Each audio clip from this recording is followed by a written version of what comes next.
आपण यम आणि नियम पाहत होतो.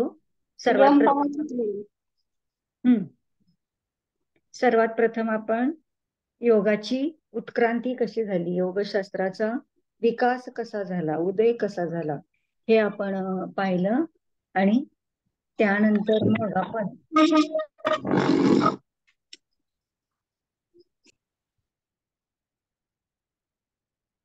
पीपीटी शेअर झाली. हॅलो. Yes ma'am. हा, तर आपण योगशास्त्राचा विकास आणि फर्स्ट उत्कर्ष पेजच आहे पाहिला. मॅम. हा, त्यानंतर फर्स्ट आपण पेजच आहे. हा 4 पाद आपण बघितले. 4 पादामध्ये प्रत्येक पादामध्ये काय काय सांगितले त्याची इत्थंभूत आपण माहिती घेतली. त्याच्यामध्ये किती श्लोक आहेत आणि काय कंटेंट आहे यावर आपण फोकस केला होता. आणि त्यानंतर आपण दुसऱ्या पादामधलं साधन पादामधलं यम आणि नियम आपण पाहत होतो. तर यम म्हणजे काय करायचं नाही आणि नियम म्हणजे काय केलं पाहिजे. तर सर्वसाधारणपणे यम हे सामाजिक जीवनामध्ये ज्यावेळी आपण वावरत असतो, समाज जीवनामध्ये वावरत असताना कोणती काळजी घेतली पाहिजे, कशी काळजी घातली पाहिजे या संदर्भात आपण यमांचा वापर करतो. वैयक्तिक उन्नतीसाठी आपण नियमांचा वापर करतो. तर 5 यम आणि 5 नियम यांची आपण व्यवस्थित माहिती घेतली. आणि आता आपण वळतो आहोत ते आसनाकडे. आसन हे तिसरं प्रकरण आहे पतंजली योगसूत्राचं. आसन हे तिसरं प्रकरण आहे. हॅलो हा मॅडम, यम हा चॅप्टर कंप्लीट झालाय, नियम चालू झालाय मॅडम.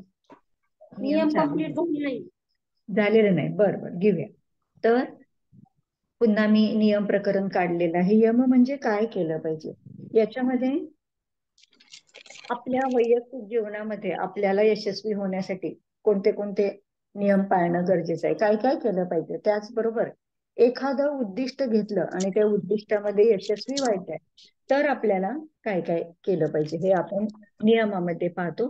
शौच, संतोष, तपस्वाध्याय, ईश्वर प्रणिधान आणि नियमः. शक्यतो हे जे महत्वाचे श्लोक आहेत हे पाठ करा. तर यमा म्हणजे तुम्हाला त्याचा क्रम पण कळतो आणि लक्षात ठेवणं पण सोपं जातं. आणि सगळ्यात महत्वाचं म्हणजे ज्यावेळी आपल्याला श्लोक पाठ व्हायला लागतात आणि आपण ते पटकन वापर करायला लागतो त्यावेळी परीक्षकावर इम्प्रेशन पण चांगलं पडतं आणि तुमचा स्वतःच्या कॉन्फिडन्स वाढायला लागतो आणि इंटरेस्ट वाढायला लागतो. श्लोक जेव्हा आपल्याला पाठ व्हायला लागतात त्यावेळी तुमचा आत्मविश्वास पण जबरदस्त वाढतो. त्याचवेळी ज्ञान पण वाढायला लागतं आणि आपल्याला रे हा श्लोक आपण इथं असा वाचायला होता, इथं ही माहिती घेतली होती. आणि मग दुसऱ्या ग्रंथात तोच उल्लेख आला की आपल्याला पटकन ते स्ट्राईक होणं, कम्पेअर करणं पण आपल्याला सोपं जातं. त्यामुळं आणि पतंजली योगसूत्रातले ऑलमोस्ट सगळे श्लोक छोटे छोटे छोटे आहेत. खूप मोठे असे 1-2-3च असे असतील की जे जास्त मोठे. तर शौच, संतोष, तप, स्वाध्याय, ईश्वर प्रणिधान आणि नियमः. कोणाचा तरी ऑडिओ सुरू राहिलाय, तो प्लीज फक्त ऑडिओ बंद करा. सुवर्ण बहुतेक तुमचाच राहिलाय वाटतं. हा, आणि व्हिडिओ सुरू ठेवा. ऑडिओ बंद करा आणि व्हिडिओ सुरू ठेवा. म्हणजे तुमचे चेहरे दिसले की मला शिकवताना थोडं जास्त बरं वाटतं. तर शौच, नेटवर्क इश्यू आहे, व्हिडिओ चालू केला की बंद पडते. बर पण जे जे करू शकतात तेवढं त्याने तरी करा. तर शौच म्हणजे स्वच्छता, शुद्धता. तर आता ही शुद्धता सुद्धा जसं काल आपण अहिंसा 3 प्रकारची पाहिली होती, काल म्हणजे मागच्या लेक्चरमध्ये, तसं शौच हे सुद्धा 3 प्रकारचं आहे. कायिक शौच, मानसिक शौच आणि वाचिक शौच. तर कायिक शौच म्हणजे काय, तर शरीराची स्वच्छता करणं. आता शरीराची स्वच्छता आपण रोज सकाळी उठल्यानंतर आपले प्रातर्विधी उरकतो. टॉयलेट बाथरूमला जाऊन येणं, वॉशरूमला जाऊन येणं, त्यानंतर आपण दात घासतो, त्यानंतर आपण स्नान करतो. जनरली असा एक आपल्या शरीर शुद्धीचा दिनक्रम असतो. या व्यतिरिक्त शारीरिक स्वच्छतेसाठी आपण विविध साबण वापरतो, सुगंधी अशा प्रकारची उटणी यांचा पण वापर करतो. या व्यतिरिक्त शौचमध्ये कायिक स्वच्छतेसाठी आयुर्वेदामध्ये पंचकर्म म्हणजे वमन, विरेचन, बस्ती, लस्य आणि रक्तमोषण ही पंचकर्माचा वापर होतो. आणि योगामध्ये षटकर्मांचा वापर केला जातो. किंबहुना षटकर्म ही हठयोगाची वैशिष्ट्य आहेत. मुद्रा, बंध आणि षटकर्म ही हठकर्माची आगळी वेगळी अशी वैशिष्ट्य आहेत. तर हा जो शौच आहे, कायिक शौच, याच्यामध्ये योगामध्ये धौतीर, बस्ती, नेती, त्राटकम, नवलिकम तथा कपालभातीश्चैतानि षटकर्माणि प्रचक्षते. धौतीर, बस्ती, नेती, नवली, त्राटकम तथा कपालभातीश्चैतानि षटकर्माणि प्रचक्षते असा हठपदीपिकेमधला श्लोक आहे. थोडाफार वेगळा असाच गिरंड संहितेमध्ये पण श्लोक आहे. धौतीर, बस्ती, लवलिकम, नेतिस्त्राटकम तथा कपालभातीश्चैतानि षटकर्माणि समाचरेत असं थोडस तिथं नवलीला धौतीर, बस्ती, नेती, त्राटक, तर त्राटकाच्या अगोदर नवली ही शुद्धिक्रिया, त्याला लवलिकी असा शब्द गेरंड संहितेमध्ये वापरलेला आहे. तर दोन्ही ग्रंथांमध्ये महत्वाचे जे ग्रंथ आहेत हठयोगाचे त्याच्यामध्ये षटकर्मांचा असा उल्लेख आहे. तर धौती म्हणजे अन्नमार्गाची शुद्धिक्रिया, बस्ती म्हणजे मोठ्या आतड्याची पक्वाशयाची शुद्धिक्रिया, त्यानंतर नेती म्हणजे नासिका मार्गाची शुद्धिक्रिया, त्राटक म्हणजे डोळ्याची आणि पर्यायाने मनाची शुद्धिक्रिया, त्यानंतर कपालभाती ही श्वसन मार्गाची शुद्धिक्रिया, आणि अजून एक कुठलं तरी राहतं ना, धौतीर, बस्ती, नेती, त्राटकम, नवली म्हणजे आपल्या उदराच्या जे स्नायू आहेत त्या स्नायूंची शुद्धिक्रिया, अशी षटकर्म आपण वापरतो. तर अशा पद्धतीने शारीरिक स्वच्छता म्हणजेच शरीराला काया हा संस्कृत शब्द आहे. तर कायेची म्हणजे शरीराची शुद्धी, देहाची शुद्धी, बाह्य शुद्धीसाठी आपण अशा प्रकारच्या आणि प्रक्रिया म्हणजे आंघोळ करणं, दात घासणं, आपले जे वेग असतात म्हणजे आपल्या शरीरातील द्रवरूप, घनरूप असे मळ बाहेर शरीराबाहेर उत्सर्जित करणं, याप्रमाणे शरीराची अंतर्बाह्य आपण शुद्धी करत असतो पंचकर्म आणि षटकर्माने, आयुर्वेदातल्या पंचकर्माने आणि योगामधल्या षटकर्माने. अशा पद्धतीने आपण शारीरिक स्वच्छता करतो. त्यानंतर मानसिक स्वच्छता, जसं आपण अहिंसेमध्ये शिकलो त्याचप्रमाणे मानसिक स्वच्छतेमध्ये सुद्धा मनामध्ये वाईट विचार न येऊ देणं, दुसऱ्याचं वाईट न चिंतन, दुसऱ्याबद्दल आदर भाव, रिस्पेक्ट, प्रेम भाव ठेवणं ही मानसिक स्वच्छता झाली. आणि वाचिक स्वच्छता, बोलण्याने जे आपण अहिंसेमध्ये अहिंसेसाठी करतो तेच इथं वाचिक शुद्धतेसाठी सुद्धा एक प्रकार पवित्रता, मांगल्य आपल्या बोलण्यामध्ये, स्वतः मांगल्याचं प्रतीक असलं पाहिजे आणि इतरांचं मांगल्य चिंतलं पाहिजे, हे वाचिक शुद्धतेमध्ये येतं.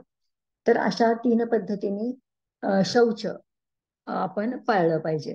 त्यानंतर संतोष, संत तुकाराम म्हणतात, ठेविले अनंते तसेचे राहावे, चित्ती असो द्यावे समाधान. सतत आनंदी राहायचं, स्वतः आनंदी राहायचं, दुसऱ्यांना आनंद द्यायचा प्रयत्न करायचा. लोकांना आपलं अस्तित्व हे सतत आनंद देणारं असं जाणवलं पाहिजे. आपल्या उपस्थितीमुळं, आपल्या बोलण्यामुळं इतरांना आनंद झाला पाहिजे, ना की दुःख झालं पाहिजे. तप म्हणजे एखादी गोष्ट साध्य करण्यासाठी शरीर आणि मन दोन्हीला त्रास देणं. तापयती शरीराने इति तपहा असं म्हणतात. म्हणजे जे आपल्याला तपण करतं शरीर आणि मनाचं, जे सगळं वाईट आहे ते आपण सोडून देतो आणि चांगल्या मार्गावर जाणं, सतत राहण्याचा प्रयत्न करतो, तर त्याला तप असं म्हणतात. आता तुम्ही निसर्गोपचार आणि योगाचा कोर्स करत आहात, तर इथं याच्यामध्ये तुम्ही शरीर मनाने रोज लेक्चर अटेंड करणं, शिकणं, त्याच्या नोट्स काढणं, मी ज्या पीपीटी देते त्या पीपीटीचा अभ्यास करणं, हे सगळं तुम्ही करता त्याला शारीरिक श्रम आणि त्याचबरोबर मनाने सुद्धा, मनाची तीव्र इच्छा असते, अरे काही झालं तरी मी खूप चांगल्या मार्काने पास होणार आणि जो कोर्स माझा 2 वर्षाचा आहे किंवा जो काही 3 वर्षाचा आहे तेवढ्या कालावधीमध्ये मी कोर्स यशस्वीरित्या पूर्ण करणार, असा मनाचा निश्चय, त्यासाठी कष्ट घेणं, आपण शिकणं, आपले जे 6 अध्याय आहेत त्यांना मदत करणं, हे सगळं तप ह्या याच्यामध्ये येतात. तप म्हणजे फक्त परमेश्वराचं मनन चिंतन मनन करणं स्मरण करणं इतकंच नाही, तर एखाद्या चांगल्या गोष्टीसाठी शरीर आणि मनाला शिनवणं, असा तप ह्याचा अर्थ होतो. स्वाध्याय, स्व अध्याय, स्व म्हणजे स्वतः आणि अध्याय स्वतःचा अभ्यास करायचा, हा पण एक स्वाध्यायाचा अर्थ आहे. तुम्ही कोण आहात, मी कोण आहे, का आहे, या पृथ्वी तलावावर किंवा परमेश्वराने मला कोणत्या उद्देशाने मला जन्म दिलेला आहे, हे असे स्वतःला प्रश्न करायचे आणि ते प्रश्न स्वतः शोधाय, त्याची उत्तरं शोधायची. जसं रमण महर्षी हू ॲम आय असं म्हणायचे, मी कोण आहे, आणि त्याच्या शोधार्थ त्याने अख्खं आयुष्य वेचलं. भगवान महावीर, गौतम बुद्ध यांनी स्वतःच आधी असा स्वाध्याय केला आणि मग संपूर्ण विश्वासाठी त्यांनी मार्ग निर्माण केले. तसंच स्वाध्यायाचा अर्थ आहे की नित्य अध्ययन करणं. स्वाध्याय अध्याय जे नित्य एखाद्या गोष्टीचा नित्य अभ्यास, सराव, प्रॅक्टिस. आपण योगा करतो, आपण कधी किती व्यवस्थित आपण रोजच्या रोज योगा ऑफलाईन असतील तर रोज वर्गावर जाणं, वर्ग अटेंड करणं, वर्गात जे आपले योग शिक्षक शिकवतात त्याचा सराव करणं. हा सराव जर आपण एका आठवड्यातून एखादा दिवस गेलो, परत 8-15 दिवस गेलो नाही, पुन्हा गेलो, असं जर अनियमितपणे अभ्यास केला तर आपली योग साधना चांगली होत नाही, आपली आसनं नीट होत नाही. पण तेच जर आपण रोजच्या रोज आपण गेलो योग वर्गावर, रोजच्या रोज आपण त्या पद्धतीने अभ्यास केला, तर आपल्या असं लक्षात येतं की अरे आपली आसनं खूप छान होतात, आपली आसनं दीर्घ काळ टिकतात, आपला स्टॅमिना वाढतोय, आपला एन्ड्युरन्स वाढतोय. जे आसनाचे फायदे आपण ऐकले होते, वाचले होते पतंजली योग सूत्रामध्ये, स्थिर सुखम आसनम, तर स्थिरता सुखकारकता आपल्याला प्राप्त होते. प्रयत्न शैथिल्य अनंत समापत्ती व्यायाम, हळूहळू आपलं शरीर व्यवस्थित शिथिल होतंय आणि अनंत समापत्तीकडे पण आपली वाटचाल होते. हठप्रदीपिका शिकल्यानंतर आपल्याला असं लक्षात आलं की हठप्रदीपिकेत आपण काय शिकलो, हठस्य प्रथम अंगत्वदासनम पूर्वम उच्यते कुर्यात आसनम स्थैर्यम आरोग्यम च अंगलाघवम. जे आसन केल्यामुळं कुर्यात आसनम स्थैर्यम, शरीर मनाची स्थिरता, अंगलाघव शरीरामध्ये हलकेपणा, आणि आरोग्य म्हणजे बॉडी आपली हळूहळू रोगविरहित होते, आपल्या शरीरातले सगळे रोग नाहीसे होतात, ही अनुभूती आपण घेतो. ते कशामुळे घेतो? स्वाध्याय. असा एखाद्या गोष्टीचा ध्यास घेऊन नित्य त्याचा अभ्यास करणं, सराव करणं, प्रयत्न करणं, ते सुद्धा स्वाध्याय म्हण. एकतर स्वतःचा अभ्यास करायचा, मी कोण आहे, काय आहे, मला आयुष्याकडून काय पाहिजे, माझ्या जीवनाचं माझं उद्दिष्ट काय, हे सगळा अभ्यास करणं, आणि त्याचबरोबर सतत निरंतर सातत्य टिकवणं, आणि ईश्वर प्रणिधान, परमेश्वरावरची नितांत अशी परमेश्वरावरची श्रद्धा, नितांत अशी श्रद्धा हे करणं, श्रद्धा ठेवणं, आणि अशा श्रद्धेमुळं एक सुंदर असा कॉन्फिडन्स, एक आत्मविश्वास आपल्याला प्राप्त होतो. त्यामुळे श्रद्धेची फार गरज असते. जिथं आपले प्रयत्न संपतात, आपले कष्ट संपतात, आपण घेतलेले श्रम, कष्ट, प्रयत्न हे सगळे संपतात, तरी यश कष्ट साध्य असतं, त्यावेळी आपण परमेश्वरावर नितांत श्रद्धा ठेवतो. बऱ्याच वेळा डॉक्टर पण, एखादा आपल्या घरातला पेशंट खूप आजारी असतो, सिरियस असतो, त्यावेळी डॉक्टर सुद्धा प्रचंड मेहनत घेत असतात, आणि ते एक स्टेज अशी होती की ते आपल्याला सांगतात, आम्ही आमचे सगळे प्रयत्न केले, आता सगळं त्याच्या हातात आहे, परमेश्वराच्या हातात आहे. तर अशा वेळी आपण परमेश्वराची करुणा भागतो. दुर्दम्य इच्छाशक्ती, श्रद्धेमुळं काय येतं? भक्ती, श्रद्धा, याच्यामुळे दुर्दैव अशी इच्छाशक्ती आपल्याला प्राप्त होते, आणि त्या इच्छाशक्तीच्या जोरावर डॉक्टर लोक सुद्धा अशक्य ही गोष्ट शक्य करतात. आणि म्हणून आपण स्वामी समर्थांचा तारक मंत्र म्हणत असताना, अशक्य ही शक्य करतील स्वामी. ज्या ज्या गोष्टी अशक्य वाटतात, इम्पॉसिबल वाटतात, त्या गोष्टी आपल्याला अशक्य वाटणाऱ्या होत्या त्या शक्य होत आहेत असं लक्षात येतं. परमेश्वरावरच्या नितांत श्रद्धेमुळं आपल्याला हे साध्य होतं. त्यानंतर आता आपण येतो आहोत आसनाकडे. एकच सेकंद, मी फक्त लॅपटॉपचा थोडा चार्जिंग कमी आहे. मी फक्त चार्जर घेऊन येते आणि चार्जर लॅपटॉपला अटॅच करते. फक्त 1 मिनिट भरात.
चला, तर आता आपण येतो आहोत आसन या तिसऱ्या अंगाकडे. आसन समजावून सांगत असताना आसनाची जर तुम्ही वेदामधली व्याख्या बघितली तर आसनाची व्याख्या अशी आहे: करचरण संस्थान विशेषणम आसनम. करचरण संस्थान विशेषणम आसनम म्हणजे आपल्या हातापायांची, कर म्हणजे हात, चरण म्हणजे पाय, आपल्या हातापायांच्या आपल्या शरीर नावाच्या संस्थानाशी व्यवस्थित विशिष्ट पद्धतीने असणारी स्थिती त्याला आसन म्हणावे. कर चरण संस्थान विशेषणम आसनम. आपलं हात पाय आणि आपलं शरीर यांचा एक विशिष्ट प्रकारचा स्थिती याला आसन असं म्हणतात. आणि इथं महर्षी पतंजलींनी पतंजली योगसूत्रामध्ये 3 सूत्र सांगितलेत आसनाच्या संदर्भातली. पहिलं सूत्र आहे स्थिर सुखम आसनम. स्थिर सुखम आसनम. आसन कसं पाहिजे? स्थिर आणि सुखकारक पाहिजे. जे शरीराला स्थिरता देतं, जे शरीराला सुखकारकता देतं त्यालाच आसन म्हणावं. जे शरीराला स्थिरता देतं, जे सुखकारकता देतं त्यालाच आसन म्हणावं. आणि आसन हे स्थिर आणि सुखकारकच असलं पाहिजे. अशी आसनाची व्याख्या सांगितली. त्यानंतर आसनाबद्दलचं दुसरं सूत्र सांगितलंय प्रयत्न शैथिल्य अनंत समापत्ती भ्याम. एकदा का आसन स्थिती घेतली की हळूहळू शरीर शिथिल सोडायचं. एकदा का आसन स्थिती घेतली की शरीर हळूहळू प्रयत्नपूर्वक, प्रयत्न म्हणजे खूप प्रयत्न करून शरीर शिथिल ठेवण्याचा प्रयत्न करायचा. जबरदस्तीने, ओढून ताणून, कुठंतरी दुखत असताना, खुपत असताना असं जबरदस्तीने आसन करायचं नाहीये. तर आसन कसं करायचंय? स्थिर आणि सुखकारक अशा पद्धतीने आसन करायचं आहे. आणि नंतर मग त्याच्यामध्ये हळूहळू प्रयत्नपूर्वक शिथिलता आणण्याचा प्रयत्न करायचा आहे. आणि अनंत समापत्ती भ्याम ही स्थिरता ही सुखकारकता आणि हे प्रयत्नशील अशा पद्धतीने तुम्हाला साध्य झालं पाहिजे की तासन तास तुम्हाला आसनामध्ये बसणं शक्य झालं पाहिजे. तासन तास आसनामध्ये बसणं शक्य झालं पाहिजे. आणि अनंत समापत्ती व्यायाम म्हणजे अनंत म्हणजे परमेश्वर, समापत्ती म्हणजे परमेश्वराशी एकरूपता निर्माण झाली पाहिजे. म्हणजे आसन स्थिती घेतल्यानंतर आपल्या देहाचं भान हरपण गेलं पाहिजे. आपण बाबा सर्वांगासनामध्ये आहोत, गेली 1 मिनिट सर्वांगामध्ये, 2 minute, 4 minute, 10 minute, 15 minute, 20 minute, तासन तास आपण एखाद्या आसनात बसू शकतो. कधी बसू शकतो? तर जेव्हा स्थिरता असेल, सुखकारकता शरीराला त्या आसनामुळे प्राप्त होत असेल आणि त्याच वेळी शरीर प्रयत्नपूर्वक आपण शिथिल टाकलेलं असेल, मग त्याचा परिणाम काय होतं? अनंताशी म्हणजे आपण जसं मेडिटेशन मध्ये आपण एका ट्रान्स स्टेट मध्ये जातो, तसं एका ट्रान्स स्टेट मध्ये जाणं घडतं. त्याला म्हणतात अनंत समापत्ती व्यायाम. परमेश्वराशी एकतानता निर्माण होणं, त्याला अनंत समापत्ती व्यायाम असं म्हणतात. आणि तिसरं सूत्र सांगितलंय ततो द्वंद्वान अभिघात. ततो द्वंद्वान अभिघात हा आसनाचा फायदा सांगितलाय. आणि अशा पद्धतीने आसनांचा सराव करत करत करत करत राहिल्यामुळे काय होतं? तर आपल्या मनातली द्वंद्व नाहीशी होतात. जसं थंड, उष्ण, सुख, दुःख, ह्या ज्या काही सगळ्या द्वंद्व असतात,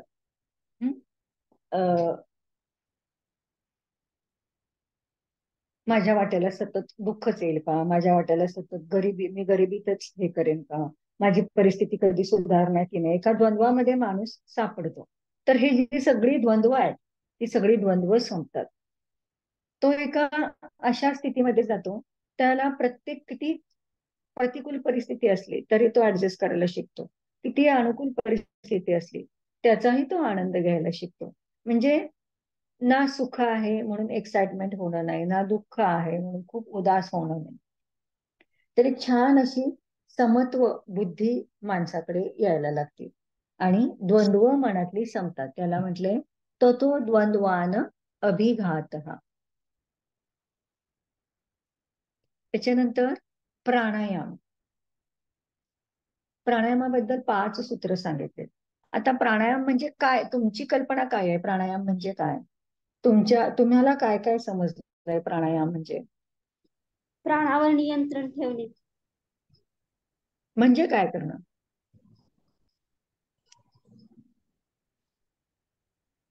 प्राणावर नियंत्रण ठेवणे हे बरोबर आहे, पण म्हणजे काय करणं? प्राणायामामुळे आध्यात्मिक ऊर्जा वाढते मॅडम. तर शरीराच्या गरजेच्या पेक्षा जास्त प्रमाणात प्राणवायूचा उपयोग करणे, त्याला पण प्राणायाम.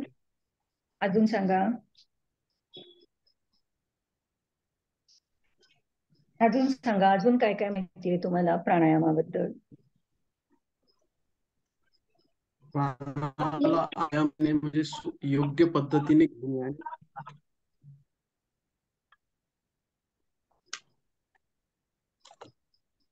आता मी सांगते तुम्हाला. प्राण हा शब्द प्रा आणि ना अशा 2 शब्दांनी प्राण तर याच्यामध्ये प्रा म्हणजे काय? सतत हलणारा, व्हायटल. प्राणामध्ये काय? प्रा म्हणजे ज्याच्यामुळं तुमच्या देहामध्ये ऊर्जा आणि चैतन्य तुमच्या देहामध्ये आहे. प्राज याचा अर्थ तुमच्या देहामध्ये सळसळता उत्साह, सळसळतं चैतन्य ज्याच्यामध्ये आहे, जिवंतपणा, व्हायटॅलिटी, जिवंतपणा, चैतन्य ज्याच्यामुळं आहे ते म्हणजे प्राण. आणि ना म्हणजे कॉन्स्टंट मुव्हिंग, सतत हलणारा, त्याला प्राण असं म्हणतात. आता हा जो प्राण आहे, तर तुम्ही आता शिकला असाल, हटपदीपिका वगैरे ग्रंथ तुम्हाला असतील तर तुम्ही शिकला असाल. शिकला का हटपदीपिका, घिरंड संहिता? हो मॅडम, चालू आहे. सगळं झालंय पूर्ण डिटेल? हा, काही चॅप्टर झालेत, काही चालू आहे मॅडम. बर. तर ह्या हटपदीपिकेमध्ये जशा प्राणायामाच्या व्याख्या सांगितल्या तसं ह्या महर्षी पतंजलीने पण प्राणाच्या व्याख्या सांगितल्या. थोडक्यात आपल्या अगदी साध्या सोप्या मराठी भाषेत जर सांगायचं झालं प्राणायाम म्हणजे, तर आपण विशिष्ट पद्धतीने श्वास घेतो आणि विशिष्ट पद्धतीने आपण श्वास सोडतो.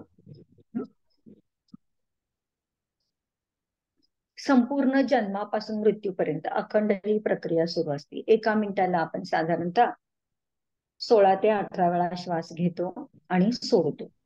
हा झाला नॉर्मल आपला हे गती. ही झाली आपली श्वासाची श्वसनाची नॉर्मल गती.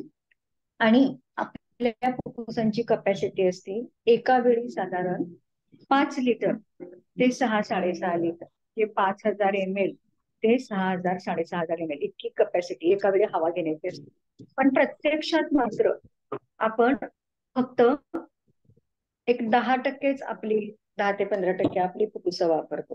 म्हणजे जिथं 5000 ते 6000 हवा घेतली पाहिजे तिथं फक्त आपण 500 cc हवा घेतो, म्हणजे 10%. आणि सोडत असताना 350 cc हवा आपण बाहेर सोडतो. ही जी आपण सगळं आपलं फुफ्फुस वापरत नाही. प्राणायामामध्ये आपण काय प्रयत्न करतो तर जास्तीत जास्त मोठा दीर्घ श्वास घेण्याचा आपण प्रयत्न करतो आणि आपली जी नॉर्मल कपॅसिटी आहे ती नॉर्मल कपॅसिटी आपण वापरण्याचा प्रयत्न करतो. प्रत्यक्षात आपण ती वापरत नाही, पण ती पूर्ण फुल कपॅसिटीने त्याचा वापर करण्याचा आपण प्रयत्न करतो आणि त्यासाठी विविध पद्धतीने आपण प्राणायाम करतो. आता नैसर्गिकरित्या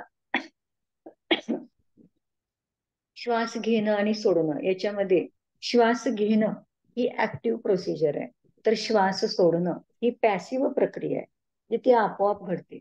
श्वास आपण मुद्दाम घेतो, पण जो रेचक ज्याला पूरक आपण म्हणतो किंवा श्वास किंवा पूरक हा आपण मुद्दाम घेतो आणि श्वास मात्र आपला आपोआप सोडला जातो.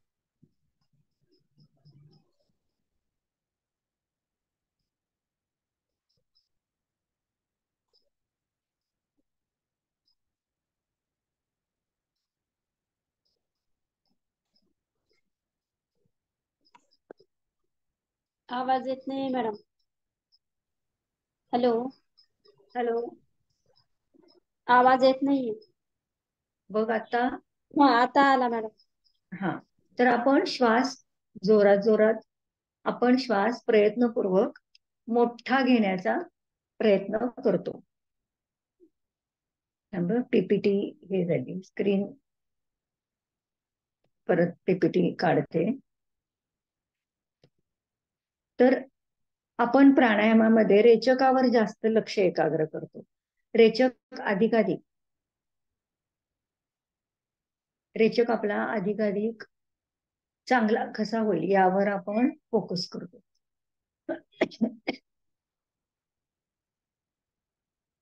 रेचक जास्तीत जास्त दीर्घ करण्याचा प्रयत्न करतो. म्हणजे प्रयत्नपूर्वक आपण आपल्या श्वासावर नियंत्रण आणण्याचा प्रयत्न करतो. तसंच वेगवेगळे पर्स्पेक्टिव्ह आपल्या प्राणाला देण्याचा आपण प्रयत्न करतो. आपली लंग कपॅसिटी पूर्ण 100% वापरण्यासाठी आपण काही प्रॅक्टिसेस करतो, जसं की दीर्घ श्वसन, म्हणजे श्वास जास्तीत जास्त लांब करायचा आणि गती कमी करायची. जलद श्वसनामध्ये आपण गती वाढवतो, त्यावेळी श्वासाची लांबी थोडी कमी होती. आता हे सगळं काही वेळा आपण श्वास रोखून धरतो, हे सगळं आपण प्राणायामामध्ये करतो. हे कशासाठी करतो तर आपला उद्देश असतो की आपलं शरीर आणि मन मजबूत व्हावं. प्राणायामाचे फायदे पूर्ण आपल्या फुफ्फुसांची कपॅसिटी वापरण्यासाठी आपल्याला करता यावी आणि त्याचबरोबर ज्या उद्देशाने आपण प्राणायाम करतो तो उद्देश आपला साध्य व्हावा. ही झाली आपल्या नॉर्मल दैनंदिन जीवनामधली प्राणायामाचा उद्देश आणि व्याख्या. आता आपण इथं काय करणार आहोत, इथं आपण प्रत्यक्ष पतंजलीने काय काय सांगितले हे आपण आता पाहणार आहोत. तर पहिला श्लोक महर्षी पतंजलीने जसं आसनाचे 3 श्लोक सांगितले तसे प्राणायामाचे 5 श्लोक सांगितले. पहिला श्लोक आहे तस्मिन संती श्वास प्रश्वासयोः गतिर्विच्छेदः प्राणायाम. तस्मिन संती, तस्मिन संती या शब्दाला खूप गहन असा अर्थ आहे. तस्मिन संती त्यानंतर, अशा प्रकारे त्यानंतर. तर त्यानंतर म्हणजे कशानंतर, तर इथं महर्षी पतंजलीनं म्हणायचंय की सगळ्यात पहिल्यांदा यमाचं पालन करायचंय. सर्वात प्रथम यमाचं पालन करायचंय. मग त्यानंतर नियमांचं पालन करायचंय. त्यानंतर नियमांचं पालन करायचं आहे.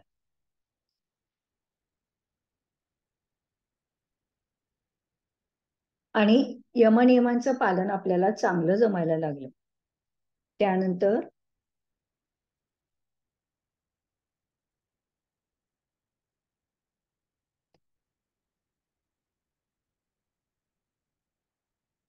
यमनियमांचं पालन आपल्याला चांगलं जमायला लागलं. आसनामध्ये सुद्धा खूप चांगली अशी प्रगती आपली, आसनामध्ये सुद्धा खूप सुंदर अशी प्रगती आपली झाली.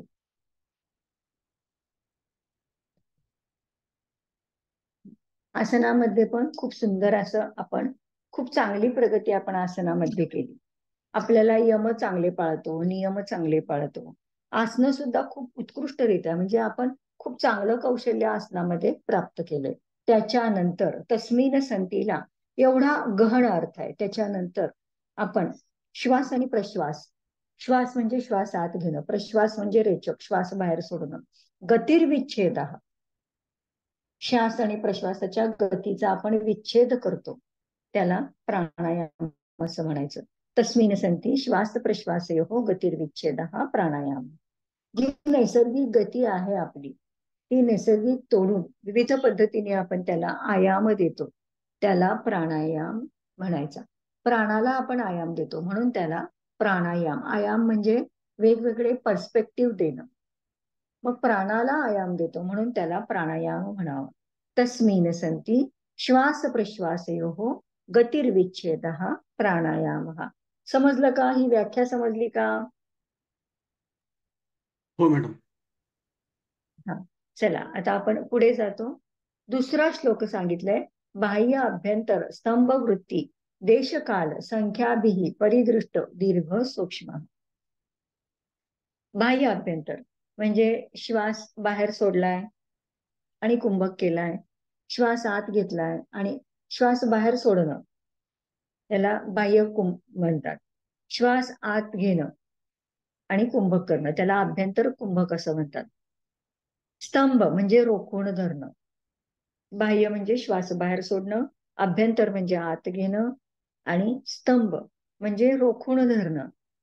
वृत्ती, वृत्ती म्हणजे तुमची प्रकृती कशी आहे, तुम्ही कुठल्या प्रकृतीचे आहात, तुमचा स्वभाव कसा आहे, प्रकृती कशी आहे, तुम्ही दणकट आहात, वीक आहात, तुम्ही लहान आहात, तुम्ही युवा आहात, तुम्ही वृद्ध आहात, तुम्ही अतिवृद्ध आहात, तुम्ही स्त्री आहात, तुम्ही पुरुष आहात.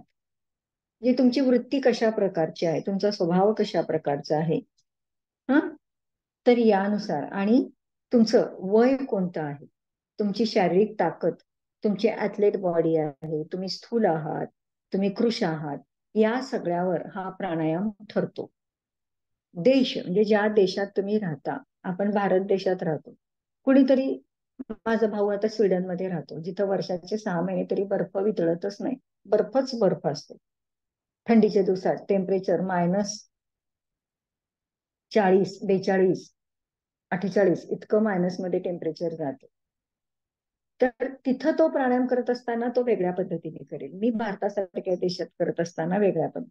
कुणी अमेरिकेमध्ये राहतं, कुणी फ्रान्समध्ये राहतं, कुणी जपानमध्ये राहतं, कुणी जर्मनीमध्ये राहतं. कोणत्या देशामध्ये राहतात, तिथलं वातावरण कसं आहे, शीतकटिबंधीय देश आहेत, उष्णकटिबंधीय देश आहेत, वाळवंटी प्रदेश आहे. तर तिथं करणारा साधक, तिथं जी परिस्थिती आहे, जे वातावरण आहे, जो निसर्ग आहे, त्या निसर्गाचा विचार करून प्राणायाम करणार. देश बघितला आपण. आता काल, कोणत्या काली तुम्ही करताय, सकाळी करताय, दुपारी करताय, संध्याकाळी करताय, रात्री करताय. त्याचबरोबर तुमचं वय काय आहे, तुम्ही लहान आहात, मोठे आहात, मध्यमवयीन आहात, वृद्ध आहात, अतिवृद्ध आहात, की लहान बालक आहात. तर ह्या सगळ्यावर संख्या बी आणि किती संख्येने करताय, किती मात्रेमध्ये करताय, जो आपण नॉर्मली करतो, 4 मात्रेत श्वास घ्यायचा, 8 मात्रेत सोडायचा, 16 मात्रेचा कुंभक करायचा, जसं आता आपण सराव करतो, त्याला अधम प्राणायाम म्हणतात. तेच 16 मात्रेत तुम्ही श्वास घेतलात, 8 मात्रेत श्वास घेतलात, 16 मात्रेत सोडलात आणि 32 मात्रेचा कुंभक केलात, तर तुमचा तो प्राणायाम मध्यम प्राणायाम होतो. तर 16 मात्रेत श्वास घेतलात, 32 मात्रेत सोडलात आणि 64 मात्रा तुम्ही तो कुंभक केलात, तर त्याला उत्तम प्राणायाम असं म्हणतात. मग त्यामुळं प्राणायाम किती संख्येमध्ये केलाय, अटपदीपिकेमध्ये 20च्या पटीत सांगितले, 20 मात्रांच्या पटीत सांगितले. पूर्ण दिवसभरात 80 वेळा प्राणायाम करायला सांगितले. ह्याला म्हणायचं संख्याभिही, संख्येच्या दृष्टिकोनातून. आपण आता जे करतो ते 4 मात्रेत श्वास घेणं, 8 मात्रेत सोडणं, 16 मात्रेत कुंभक करणं, जे बेसिक लेवल जेव्हा असते. त्याच्यानंतरची लेवल मी तुम्हाला सांगितली, मध्यम प्राणायाम म्हणजे काय, उत्तम प्राणायाम म्हणजे काय. तर ह्याला संख्येच्या दृष्टिकोनातून प्राणायाम करणं असं म्हणतात. तुम्ही घेरंड संहितेत बघितलं तर तिथे सबीज आणि निर्बीज प्राणायाम सांगितलेले आहेत. मंत्रशक्तीच्या सगर्भ, निर्गर्भ मंत्रांचा वापर करून प्राणायाम करणं, तर त्याला त्या पद्धतीचा प्राणायाम असं म्हटलंय. ह्याला हे अशा पद्धतीने जेव्हा आपण प्राणायाम करतो, या सगळ्याचा विचार करून बाह्य, अभ्यंतर, स्तंभ, वृत्ती, देश, काल, संख्या, परिदृष्ट, तर ह्या दृष्टिकोनातून जेव्हा आपण प्राणायामाकडे बघतो, त्यावेळी तो प्राणायाम दीर्घ किंवा सूक्ष्म प्राणायामामध्ये त्याला आपण मोजतो. दीर्घ किंवा सूक्ष्म प्राणायाम झाला, असं सूक्ष्मातिसूक्ष्म प्राणायाम झाला असं आपण म्हणतो. यानंतर 3रा श्लोक त्यांनी सांगितलाय, बाह्य अभ्यंतर विषयाक्षेपी चतुर्थः. बाह्य अभ्यंतर विषयाक्षेपी चतुर्थः, हे त्यांनी प्राणायामाचे प्रकार सांगितले.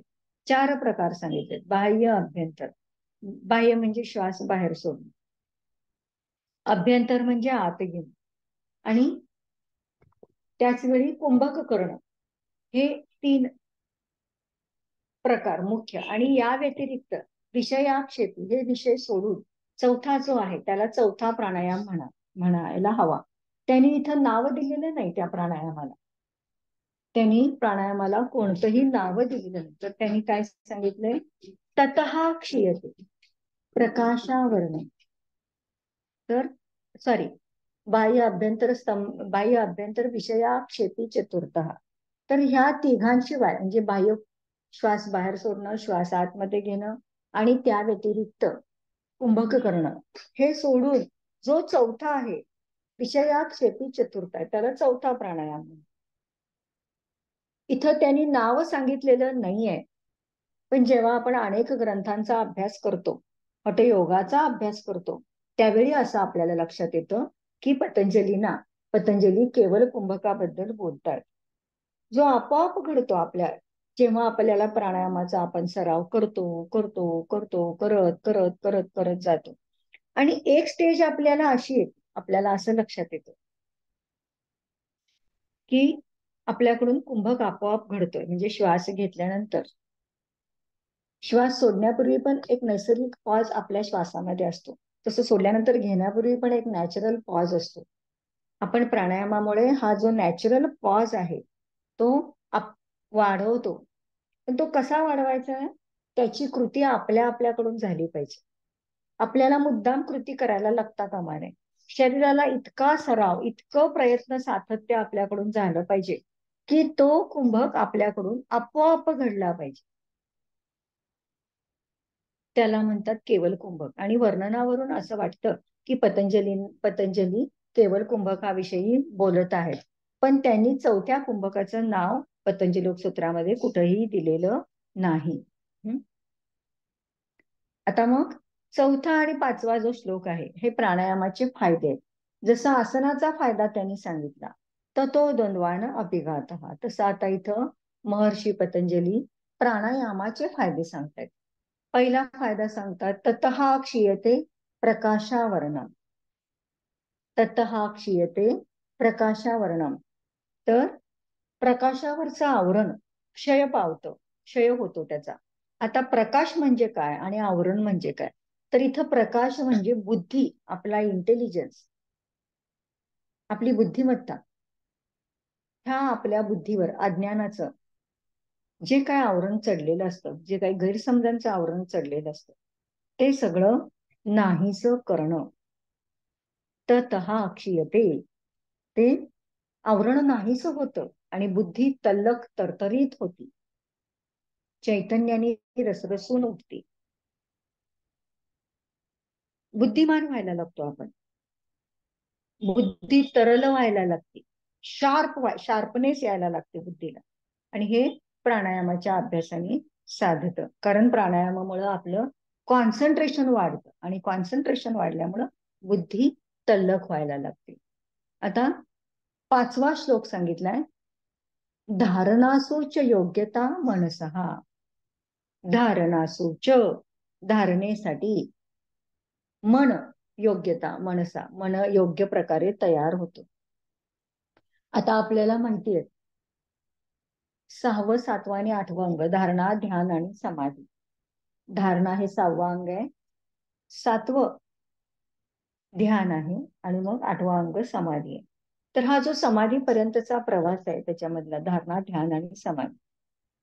धारणा म्हणजे काय तुम्हाला माहितीये, प्रयत्नपूर्वक मनाला, अत्यंत चंचल असणाऱ्या मनाला एकाग्र करणं.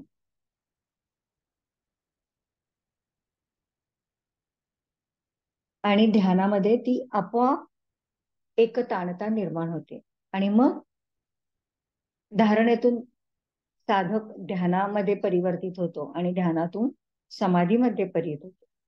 समाधीपर्यंतचा त्याचा धारणा जमायला लागली की ध्यान जमायला लागतं आणि ध्यान जमायला लागलं की समाधीपर्यंत पोहोचण्याचा मार्ग सुकर होतो. किंवा समाधीपर्यंत पोहोचण्यासाठी आपलं शरीर आणि मन व्यवस्थित तयार झालेलं असतं. तर धारणेसाठी प्राणायामामुळं धारणेसाठीची आपल्या शरीर मनाची तयारी होते. तर हे प्राणायाम. आता परत मी थोडस आसनाकडे येते. ह्याच्यामधलं काय तुम्हाला समजलं नाही तर मला सांगा आताच. ही तीन श्लोक अत्यंत महत्वाचे आहेत. शक्यतो तिन्हीच्या तिन्ही श्लोक तुम्ही तोंडपाठ करा आणि मला सांगा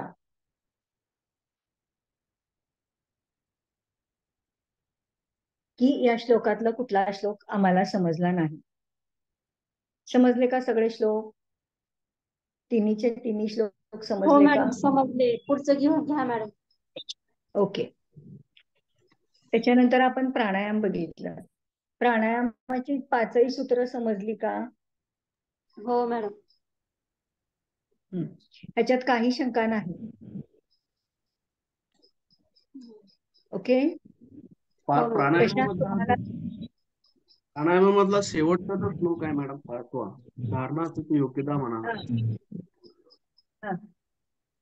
हा थोडस सांगा याच्या बाबतीत. हा, तर प्राणायामामध्ये बघा, आपण आपलं लक्ष आपल्या श्वासांवर असतं. आपण कुठल्या नाकपुडीने श्वास घेतो, कुठल्याने सोडतो, कधी घेतो, कधी सोडतो, कधी कुंभक करतो, कधी रोखून धरतो. वेगवेगळे प्राणायाम करतो आपण. सूर्यभेदन, उज्जाई, शीतली, शीतकारी, स्तता, भस्त्रिका, ब्राह्मणी, मूर्छा, प्लाविनी, अष्टकुंभका. तर हे प्राणायाम करत असताना आपल्याला खूप कॉन्सन्ट्रेशन असतं आपलं आणि सातत्यानं असं चित्त एकाग्र केल्यामुळं, श्वासावर एकाग्र केल्यामुळं आपली कॉन्सन्ट्रेशन पॉवर वाढत जाते. आणि धारणेमध्ये आपण काय करत असतो, आपल्या सैरावैरा धावणाऱ्या मनाला एकाग्र करण्याचा प्रयत्न करत असतो.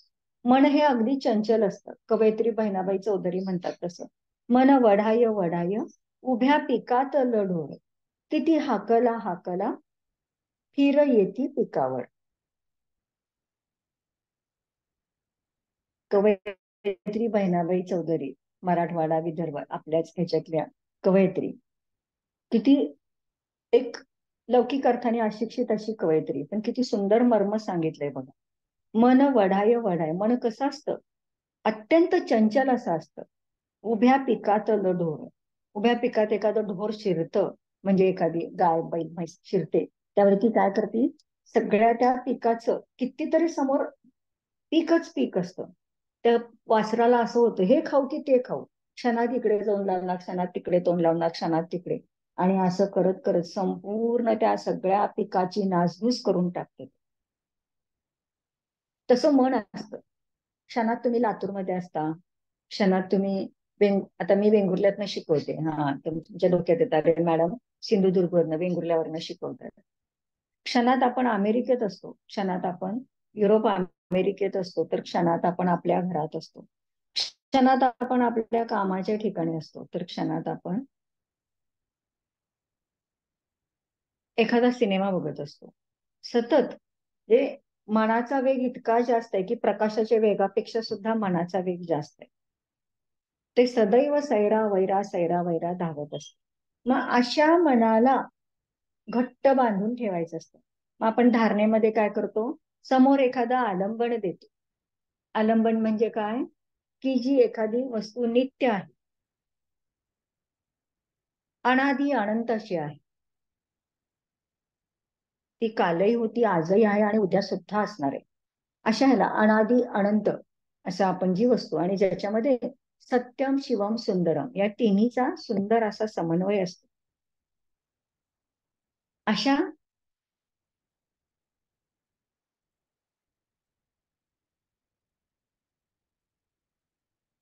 स्थितीला आपण धारणा असं म्हणतो. एखाद्या वस्तूवर लक्ष, त्या आलंबनावर, आलंबन त्याला आलंबन म्हणतात, अशा वस्तूला आलंबन असं म्हणतात, आणि त्याच्यावर प्रयत्नपूर्वक आपण लक्ष एकाग्र करायचा प्रयत्न करतो, त्याला धारणा म्हणतात. आणि धारणेसाठी मन कोण तयार करतं, प्राणायामाच्या अभ्यासामुळे करतं, होतं ते मन तयार. आता ह्या पायऱ्या आहेत बघा, त्यांनी यमानंतर नियम सांगितलं, नियमानंतर आसनं सांगितलं, आसनानंतर प्राणायाम सांगितला, म्हणजे एक एक पातळी पार करत करत करत करत पुढे यायचं. प्राणायामानंतर आहे प्रत्याहाराचा, तिथं सगळ्या इंद्रियांना आपल्या ताब्यात ठेवायचंय. इंद्रियांना जसं हवं तसं आपण वागायचं नाही, तर आपल्याला जसं हवं तसं इंद्रिय वागली पाहिजे. प्रत्याहार. एखादी गोष्ट करायची नाही म्हणजे नाही. अमुक एक पिक्चर, खूप सगळे चांगले आहेत, सगळे मित्र जात आहेत, पण माझी परीक्षा आहे, मला परीक्षेचा अभ्यास करायचा आहे, मग मी पिक्चर बघणार नाही, हा झाला प्रत्याहार. इंद्रियांना त्यांच्या आहारापासून तोडणं. आणि मग त्यानंतर 6वं अंग येतं ते धारणेचं. प्रत्याहार जमायला, इंद्रिय विजय प्राप्त करायला जमायला लागला की नंतर आपल्याला धारणा म्हणजे लक्ष एकाग्र करायला जमवायचं आहे, प्रयत्न करायचा आहे, आणि मग आपलं प्रयत्नाने आपल्याला ते जमणार आहे. धारणेमध्ये आपण काय करतो, त्या सैरावैरा धावणाऱ्या मनाला उडून उडून त्याला लगाम घालतो, आणि उडून उडून नाही, हे समोरचं हे आलंबन बघ, हे समोर जे ओंकाराचं चिन्ह आहे ते, त्याच्यावरच लक्ष एकाग्र कर. मनात ओंकाराचा विचार राहू दे, कानाने ओंकार ऐकायचा आहे, उघड्या डोळ्यांनी बघायचं आहे, मुखाने म्हणायचं आहे. हे जे आपण सांगतो ते आपल्या शरीर मनाला करायला लावतो, त्याला धारणा. आणि यासाठी आलंबन, ज्याच्यामध्ये सत्यम शिवम सुंदरम असा ज्याचा अंश आहे, जे काल होतं, आजही आहे आणि उद्याही असणार आहे, अनादी अनंत असं जे आहे, असा पवित्र असा जो सिंबल असतो, त्याला आपण आलंबन म्हणून निवडतो. तर त्याच्यावर प्रयत्नपूर्वक लक्ष एकाग्र करणं, त्याला म्हणायचं धारणा. अर्जुनाने जेव्हा महर्षी द्रोणाचार्यांनी त्यांची धनुर्विद्येची परीक्षा घेतली, कौरव पांडवांची, प्रत्येक जण वेगळं काहीतरी सांगत होते. मला वडाचं झाड दिसतंय, कोण म्हणत होतं पिंपळाचं झाड दिसतंय, कोण म्हणत होतं झाडाचा बुंदा एवढा मोठा आहे, कोणीतरी सांगितलं झाडावर एक पक्षी टांगलाय, झाडाची पानं सळसळ आहेत, काही हिरवी आहेत, काही पिवळा आहेत, असंही काही उत्तर दिलं. एकट्या अर्जुनाने गुरु द्रोणाचार्यांना असं उत्तर दिलेलं, गुरुवर्य मला फक्त पक्षाचा डोळा दिसतो आणि डोळ्यातली फक्त भावली दिसते. तर तो फक्त डोळा दिसणं हे अर्जुनाची धारणा होती. आणि बाहुली दिसणं आणि त्या बाहुलीचा भेद करणं धनुर्विद्येने ती होती, ते होतं अर्जुनाला जमलेलं ध्यान. त्याला फक्त त्या डोळ्यातली बाहुली दिसत होती आणि बाहुलीनी त्या बाहुलीचा त्याने लक्ष वेध केला, त्याला म्हणायचं ध्यान. तर धारणा ही ध्यानाच्या अगोदरची स्थिती आहे, जिथं आपण प्रयत्नपूर्वक मनाला बांधून ठेवतो आणि त्या धारणेसाठी प्राणायामाच्या अभ्यासाचं मदत होती, सहाय्य होतं. धारणासूच योग्यतः मनसहा. आत्ता लक्षात आलं का प्रशांत? हो मॅडम. हो. आता अजून काय का? ततः क्षीयते प्रकाशावरणम, हा प्राणायामाचा फायदा समजला का? त्याला पण थोडस एक्सप्लेन करा. ततः क्षीयते, आपली प्रत्येकाला एक वेगळा इंटेलिजन्स असतो. आपला एक इंटेलिजंट क्वेश्चन, IQ असं त्याला म्हणतात, इंटेलिजन्स क्वोशंट. बुद्धीची लेवल जी असते, बुद्धिमत्तेची जी लेवल असते ती प्रत्येकाची वेगवेगळी असते. असं म्हटलं जातं की आईन्स्टाईनचा जो IQ आहे तो 172 की 174 होता. आईन्स्टाईन हा बुद्धिमत्तेचं सर्वश्रेष्ठ आपण प्रतीक मानतो. तर आपला पण असा एक इंटेलिजंट क्वोशंट असतो. तर ह्या इंटेलिजंट, ही जो इंटेलिजन्स आहे हा शार्प कशाने होतो? बुद्धी प्रगल्भ किंवा बुद्धी हुशार, एखादी व्यक्ती हुशार कशामुळे होती? तर लहानपणापासून मेंदूच्या वाढीसाठी, बुद्धिमत्तेच्या वाढीसाठी त्या ब्रेनला किती स्टिम्युलेट केलंय. वेगवेगळे ब्रेन येतात बघा, वेगवेगळे मेकॅनो येतात लहान मुलांच्या हातात वयानुसार. 5 महिन्याचं मूल आहे, हा मेकॅनो द्या. 1 वर्षाचं मूल आहे, हा मेकॅनो द्या. 2 वर्षाचं मूल आहे, त्याला हा मेकॅनो द्या.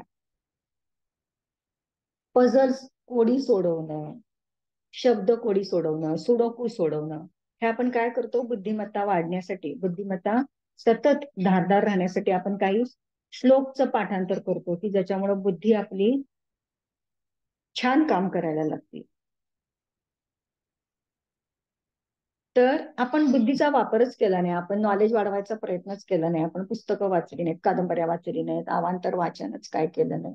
रोज जागतिक घडामोडी काय चाललंय, जगात काय चाललंय, भारतात काय चाललंय, माझ्या राज्यात काय चाललंय, राजकारणात काय चाललंय, समाजकारणात काय चाललंय, सांस्कृतिक ह्याच्यात काय चाललंय, आपण लक्षच दिलं नाही तर आपला ब्रेन वापरलाच जाणार नाही. आणि मग ज्यावेळी आपण अशा पद्धतीने चौफेर दृष्टी टाकतो, काय काय चाललंय ह्याचं सगळं हे घेतो, आढावा घेतो, त्याबरोबर राहण्यासाठी प्रयत्न करतो. आमची पिढी, तुमची पिढी ही लॅपटॉपच्या कम्प्युटरच्या जमान्यात जन्माला आली. आमची पिढी पाठीवर, दगडी पाठीवर लिहिण्यापासून शाई पेनाने लिहिणं, मग बॉल पेनाने लिहिणं, आणि मग त्यानंतर आमची पिढी ज्यावेळी 50-60ला आली त्यावेळी लॅपटॉप आणि कम्प्युटर त्यांना शिकून घ्यावा लागला. किती आमूलाग्र क्रांती होती बघा. झगडणं, लहान वयापासून हातात कम्प्युटर येणं किंवा कम्प्युटर शिकणं वेगळं, आणि 60-65ला आल्यानंतर कम्प्युटरला स्पर्श करणं आणि ते नवीन टेक्निक शिकण्याचा प्रयत्न करणं. जिथं पत्र लिहायची सवय होती तिथं ईमेल पाठवणं, इंस्टाग्राम वापरणं, इंटरनेट वापरणं, फेसबुक वापरणं, केवढ्या वेगवेगळ्या गोष्टी आहेत. आमच्या पिढीने हे जमवलं. ततः क्षीयते प्रकाशावरणम, बुद्धीला काळाबरोबर बदलवण्याचा प्रयत्न केला, काळाबरोबर चालण्याचा प्रयत्न केला. आमच्या पिढीला माहित होतं जर मी आता कम्प्युटर शिकलो नाही तर माझी नोकरी टिकणार नाही, माझा जॉब टिकणार नाही, मी व्यवसायात यशस्वी होणार नाही. ऑनलाईन पेमेंट्स आले आता. आज घर बसल्या आपण बँकेत पैसे भरतो, बँकेतनं पैसे काढतो, डिजिटल पेमेंट करतो. आजकाल खिशात आपल्याला पैसे ठेवण्याची गरज भासत नाही. हा जो आमच्या पिढीने जमवून घेतलं, ज्यांनी जमवून घेतलं ते टिकले. याला म्हणायचं ततः क्षीयते प्रकाशावरण. प्रयत्न केला, आपली बुद्धी तेज तर्रार ठेवण्याचा आमच्या पिढीने प्रयत्न केला आणि ह्याला म्हणायचं ततः क्षीयते प्रकाशावरण. बुद्धी तल्लक तरतरी ऍक्टिव्ह ठेवणं, बुद्धीला सतत ऍक्टिव्ह मोड मध्ये नेणं. आमूलाग्र बदल आमच्या पिढीने पाहिले. तुमची पिढी लॅपटॉप आणि कम्प्युटरच्या जमान्यातच जन्माला आली, तरी तुमचं आता तुम्ही बघता 2G आलं, मग 3G आलं, मग 4G आलं, आता 5G आलं.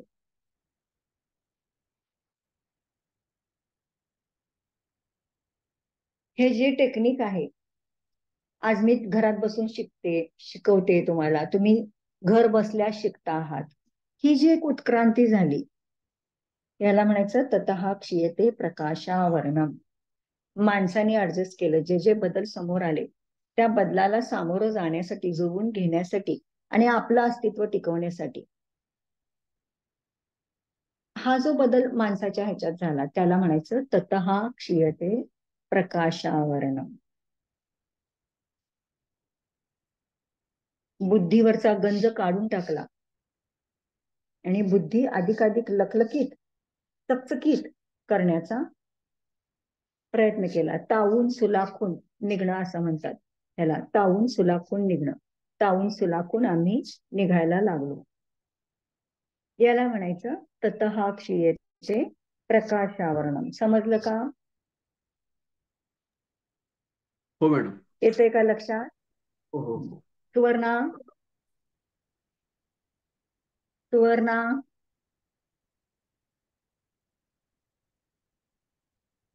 समजलं तर आपण आज 4 अंग. एकच मिनिट, आपला सिलेबस